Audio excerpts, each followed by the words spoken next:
Hello అండి. ఈరోజు ఆవకాయ పచ్చడి వ్లాగ్ని మీకు చూపిస్తున్నాను. ఈ పచ్చడి పట్టడానికి ముందుగానే పొద్దున్నే లేచి మేము పక్కనే ఉన్న మార్కెట్కి వెళ్ళిపోయాము.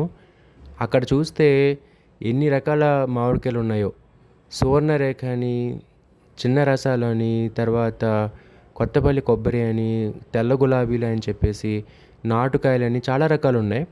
అలాగే ఆ మార్కెట్ కూడా ఈ పచ్చడి కొనడానికి వచ్చే వాళ్ళతోటి చాలా సందడిగా ఉంది. మేమైతే తెల్ల గులాబీలు సెలెక్ట్ చేసుకున్నాము. అంటే కాయల యొక్క పులుపుని బట్టి. అక్కడే ముక్కల్ని కూడా కొట్టించేసి ఇంటికి తీసుకొచ్చేసాం అనమాట. ఆల్మోస్ట్ ఒక కాయకి 5 నుంచి 6 పిచ్చులు వచ్చేలాగా కొట్టించాం. పెద్ద ముక్క ఉండేలాగా అనమాట. అయితే వీటిని ఇంటికి తీసుకొచ్చిన తర్వాత అసలు పని మొదలవుతుంది.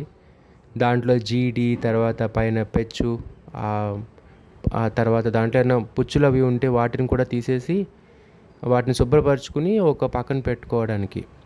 ఈలోగా దీనికి కావాల్సిన గుండ తయారు చేస్తున్నారు.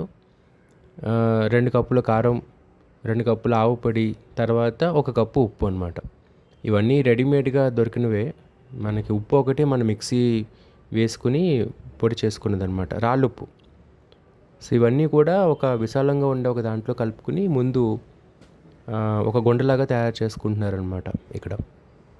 అయితే ఈ గుండ కలిపేటప్పుడు గరిట్లు అలాంటివి ఏమి వాడరు. ఇంట్లో మీకు తెలిసే ఉంటుంది, అలవాటు ఉన్న వాళ్ళు చేత్తోనే కలిపేస్తారనమాట. దీంట్లోనే కొద్దిగా పసుపు కూడా వేశారు. ఇదంతా కూడా బాగా కలిసిపోవాలి. అంతా పైకి కిందకి కలుపుకుని మొత్తం అంతా కూడా ఆ ఉప్పు ఆ గుండకి అంతా కూడా పట్టేలాగా కలిపేస్తున్నారు. ఇప్పుడు దీంట్లో చాలా ముఖ్యమైన ఇంగ్రీడియంట్ మెంతులు అనమాట. ఇవి అలా పచ్చి మెంతులే వేసేస్తారు దీంట్లో. ఇవి ఆవకాయ ఊరిన తర్వాత ఇవి కూడా ఊరి తింటున్నప్పుడు చాలా బాగుంటాయి అన్నమాట. సో ఈ మెంతులు వేసిన తర్వాత మళ్ళీ ఇంకొకసారి ఈ ఆవకాయ గుండెని మొత్తం అంతా కూడా కలుపుతున్నారు.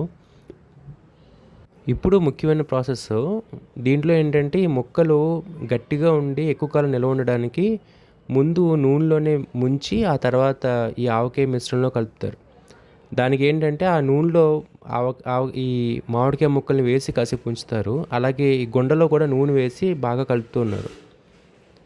ఆ నూనె బాగా దానికి పట్టేసి కొంచెం మెత్తగా పేస్ట్ లాగా తయారవుతుంది.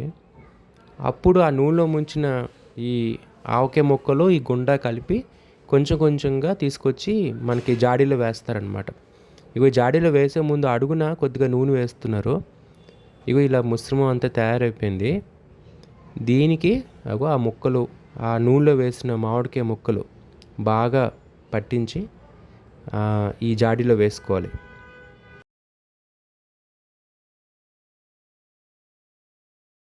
అన్ని ముక్కలకి ఒకసారి వేసేసేయకుండా ఈ కొంచెం కొంచెం ఈ గుండెని ఆ మిశ్రమానికి పట్టించి, ఆ ముక్కలకి పట్టించి ఇలా కొంచెం కొంచెంగా వాటిని తీసుకొచ్చి ఇలా జాడీలో లేయర్ల కింద వేస్తారనమాట.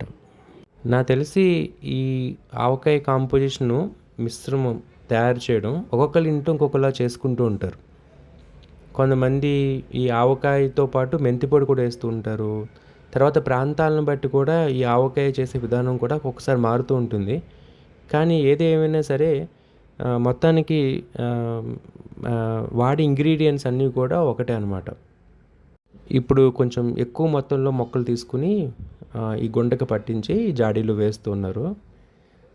ఈ ముక్కలన్నీ కూడా కారానికి బాగా పట్టాలి. అప్పుడే ఆ ముక్కలో ఉన్న ఆ ఊట బాగా ఊరి ఈ బయట ఉన్న ఈ గుండకి కలిసి మంచి టేస్ట్ అనేది వస్తుంది. అయితే ఇది చేసిన వెంటనే కాకుండా 3 days అలాగే ఉంచేస్తారు దీన్ని. ఆ తర్వాత దీన్ని తిరగ కలిపి అప్పుడు మనం వాడుకకి తీసుకోవచ్చు. ఇప్పుడు ఏంటంటే కొన్ని వెల్లుల్లిపాయలు దంచి ఈ ఆవకాయ గుండెలో కలిపి కూడా వేస్తున్నారు. ఇలా వేస్తే బాగుంటుంది. మనకి 3వ రోజు తిరగ కలిపినప్పుడు దీంట్లో ఇంకా కొన్ని వెల్లుల్లిపాయలు వేసుకుని కలిపేసి ఆవకాయలో కలిపేస్తారనమాట. అప్పుడే దీనికి మంచి రుచి అనేది వస్తుంది. ఇప్పుడు మొదటి రోజు వెల్లుల్లిపాయలు వేసుకునే కంటే కూడా 3వ రోజు వేసుకోవాలి.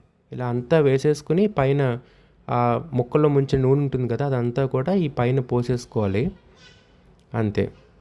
ఈ ముక్కలన్నిటిని కూడా బాగా దగ్గరగా కుచ్చేసి పైన ఒక వాసన కట్టేసి మనం తేమ తగలని ప్లేస్లో ఈ జాడీని భద్రపరుచుకుంటే సరిపోతుంది.